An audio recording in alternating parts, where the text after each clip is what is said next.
এই কোরআনের দাওয়াত দেওয়ার কারণে রাসূলকে শিয়াবে আবু তালিবের মধ্যে 3.5 বছর কারাগার বরণ করতে হয়েছে। এই কোরআনের দাওয়াত দেওয়ার কারণে রাসূলকে তার জন্মভূমি মক্কা ছেড়ে মদিনাতে হিজরত করতে হয়েছে। এই কোরআনের দাওয়াত দেওয়ার কারণে রাসূলকে তাইফের ময়দানে 1 নয় 2 নয় 3 বার বেহুশ করা হয়েছে, ঠিক কি না? সেই একই কোরআনের দাওয়াত দেওয়ার কারণে কোরআনের পাখি দীর্ঘ 11টি বছর ধরে কারাগার বন্দী। আল্লাহ ছাড় দেয় কিন্তু ছেড়ে দেয় না। শ্রীলঙ্কার দিকে লক্ষ্য করুন, যারা একসময় আজানকে, মুসলমানদের আজানকে বন্ধ করেছিল, আল্লাহ আজকে সেই সমস্ত মন্ত্রীদেরকে পাবলিক দিয়ে এমন ভাবে পিটাইছে যে তারা পালানোর পথ খুঁজে পাচ্ছে না। আমরা সেই বাঙালি একটা কথা বলি, পিঁপড়ার যখন মরার সময় হয় ওর তখন ডানা গজায়। এই জন্য ভুলে যাবেন না, এই তাওহীদ জনতা যেদিন খেপে যাবে সেদিন ওই শ্রীলঙ্কা মন্ত্রী এমপিদের মতো তোমাদের অবস্থাও একই রকম হবে। আজকে যারা কোরআন থেকে কথা বলে তাদের নামে হামলা হয়, মামলা হয়, বিভিন্ন প্রকার তাদের নামে ওয়ারেন্ট বাইর হয়, ঠিক কিনা? কত 50টি বছর ধরে যিনি কোরআনের কথা বলেছে, জাতিকে কোরআনের কথা শোনায় দিয়েছে, সেই কোরআনের পাখিকে 80 বছর বয়সে 11টি বছর ধরে তাকে জেলখানার মধ্যে আটকে রাখা হয়েছে, ঠিক কিনা? আল্লাহর কাছে দোয়া করি, আল্লাহ কোরআনের পাখিকে আবার কোরআনের ময়দানে ফিরায় দাও, বলি আল্লাহুম্মা আমিন। সব পাখিরা উড়ে বেড়ায় খাসাই বন্দি ময়না, সবার ময়না কথা কয় অন্যরা তো কয় না, ঠিক কিনা?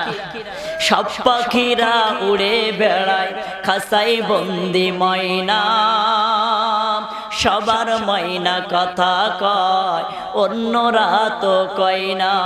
ওরে ময়না রে তোরা ছেড়ে দে, ওরে উড়ুক আবার আকাশে, ওরে ময়নারি গান শুনবো আবার মুক্ত বাতাসে, ঠিক কিনা? এই কোরআনের দাওয়াত দেওয়ার কারণে রাসূলকে শিয়াবে আবু তালিবের মধ্যে 3.5 বছর কারাগার বরণ করতে হয়েছে। এই কোরআনের দাওয়াত দেওয়ার কারণে রাসূলকে তার জন্মভূমি মক্কা ছেড়ে মদিনাতে হিজরত করতে হয়েছে। এই কোরআনের দাওয়াত দেওয়ার কারণে রাসূলকে তাইফের ময়দানে 1 নয় 2 নয় 3 বার বেহুশ করা হয়েছে, ঠিক কিনা? সেই একই কোরআনের দাওয়াত দেওয়ার কারণে কোরআনের পাখি দীর্ঘ 11টি বছর ধরে কারাগার বন্দী, ঠিক কিনা? সম্মানিত হাজিরিন, কি মনে করেছে আল্লাহ ছাড় দেয় কিন্তু ছেড়ে দেয় না? শ্রীলঙ্কার দিকে লক্ষ্য করুন, যারা একসময় আজানকে, মুসলমানদের আজানকে বন্ধ করেছিল, আল্লাহ আজকে সেই সমস্ত মন্ত্রীদেরকে পাবলিক দিয়ে এমন ভাবে পিটাইছে যে তারা পালানোর পথ খুঁজে পাচ্ছে না। আমরা সেই বাঙালি একটা কথা বলি, পিঁপড়ার যখন মরার সময় হয় ওর তখন ডানা গজায়, ঠিক কিনা বলুন? এই জন্য ভুলে যাবেন না, এই তাওহীদ জনতা যেদিন খেপে যাবে সেদিন ওই শ্রীলঙ্কা মন্ত্রী এমপিদের মতো তোমাদের অবস্থাও একই রকম হবে। সম্মানিত হাজিরিন, আসুন সরাসরি আলোচনার দিকে যাই। আমি যে আয়াতে কারিমা তেলাওয়াত করেছি, আল্লাহ সুবহানাহু ওয়া তাআলা এই 63, 64, 65 এই আয়াতের মধ্যে মুমিনের কোয়ালিটি বলেছেন কয়টা? 4টা। 1 নম্বর, অহংকার করা যাবে না। 2 নম্বর, মুমিন ব্যক্তি আল্লাহর গোলাম, সে সদা সর্বদা মানুষের সাথে সালামাত, মূর্খ ব্যক্তিদের সাথেও ভালো ব্যবহার করবে। 3 নম্বর হলো মুমিন ব্যক্তি সদা সর্বদা সিজদা, রুকু, দাঁড়ানো, কিয়াম সব কিছু করবে আল্লাহর জন্য।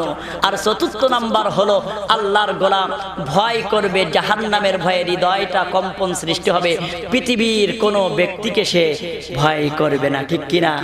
পৃথিবীর রাজা বাদশারা, জালেমরা যে যতই তাদেরকে চক্রান্ত করুক না কেন, তারা কাউকেই ভয় করবে না, ঠিক কিনা?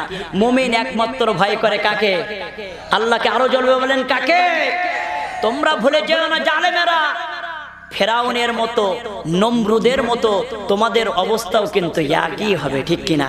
কবি কত সুন্দর করে বলতেছেন, ফেরাউন মুসার সাথে বেয়াদবি করেছে, তাই তো নীল দরিয়ায় ডুবে সে মরেছে, ঠিক কিনা বলুন? ওরে মরার সময় বারংবার বাঁচাও বাঁচাও বলেছে, জিবরাইল আমিন তাহার মুখে কাদা ভরে দিয়েছে, ঠিক কিনা? ওরে নমরুদ খোদার সাথে বেয়াদবি করেছে, তাই তো ন্যাংলা মশাই তাহার নাকে ঢুকেছে। ওরে ঠিক কিনা? জোরে বলুন ঠিক কিনা? আমাদের আওয়াজটা এমন ভাবে এলাকার মধ্যে যত উই পোকা, সার পোকা, রামপন্থী যারা আছে ওদের অন্তরের মধ্যে কম্পন সৃষ্টি হয়ে যাবে। মুসলমানরা শুরু করেছে কি? শাহজালাল ইয়ামানির নাম শুনেছেন আপনারা? উনি যখন গোরগোবিন্দর বিরুদ্ধে তরবারি ধরেছিল, আল্লাহু আকবার বলতে দেরি হয়েছে, গোরগোবিন্দ সৈন্যগুলো পালাতে দেরি হয়নি। গোরগোবিন্দ একটা সৈন্যকে ধরে বলতেছে, কিরে এত অধিক সংখ্যক লোক আমরা, তোমরা পালাচ্ছ কেন? বলতেছে, শাহজালালের তরবারির বারটার হাতে ছিল, আগাটা ছিল আমার আল্লাহর আরশে, যদি একবার কাজ করতো আমরা আর কেউ বেঁচে ফিরতে পারতাম না। বলুন এ করার ক্ষমতার মালিক কে? শুধু নারায়ে তাকবীরের আওয়াজ শুনলে মুসলমানদের কলিজায় সহ্য হয় না। আমি গত 3 দিন আগে একটা মাহফিল করলাম, উপজেলা চেয়ারম্যান হঠাৎ করে কোথা থেকে আসলো, হুজুর নারায়ে তাকবীর দিয়েন না। কি করেন না? নারায়ে তাকবীর। কারণ নারায়ে তাকবীর তো সবার কপালে সহ্য হয় না, ঠিক কিনা বলুন? সময় তো হাজিরি, এই জন্য ভুলে যাবেন না, নমরুদের মতো, ফেরাউনের মতো তোমাকে বিদায় নিতে হবে। ওর যখন নাকের মধ্যে মশাটা ঢুকলো, কর্মচারীকে বলতেছে আমার মাথায় জুতা দিয়ে বাড়ি দেয়। এত ট্রিটমেন্ট করে কাজ হয় না, ওই জুতা দিয়ে যখন বাড়ি দেয় ওর খুব আরাম লাগে। বলতেছে ওরে আর একটু জোরে দে, আরো তো ভালো লাগে। ও আর একটু জোরে দেয়। এক পর্যায়ে কর্মচারী ক্ষিপ্ত হয়ে রাগে আর সহ্য করতে পারতেছে না, এমন জোরে বাড়ি দিয়েছে ওর হেড বরাবর, মোটামুটি মাঝখান থেকে ফাইল হয়ে মশাটা, ন্যাংলা মশা উঠে চলে গেছে। আল্লাহু আকবার। সবকিছু করতে পারে কে? আল্লাহ। এই তো কবি কত সুন্দর করে বলতেছে, নমরুদ খোদার সাথে বেয়াদবি করেছে, তাই তো ন্যাংলা মশাই তাহার নাকে ঢুকেছে। ওরে মশাই যখন কামড় দেয় জুতার বাড়ির প্রয়োজন হয়, ওরে মশাই যখন কামড় দেয় জুতার বাড়ির প্রয়োজন হয়, এই জুতার বাড়িতে আবার সে মরেছে। আল কোরআনের শত্রু সব হয়ে যা সাবধান, নইলে জুতার বাড়ি খাবি হারাবি সম্মান। ওরে আল কোরআনের সাথে ভুষ বেয়াদবি করেছে, তাই তো সাংবাদিকের জুতোর বাড়ি খাইয়েছে। ওরে সেই জুতা আবার কিন্তু সবচেয়ে দামি হয়েছে। ইসলামেরই শত্রু সব হয়ে যা সাবধান, নইলে জুতার বাড়ি খাবি হারাবি সম্মান। ওরে টাকলা মুরাদ ইসলামের সাথে বেয়াদবি করেছে, তাই তো কয়েকদিন আগে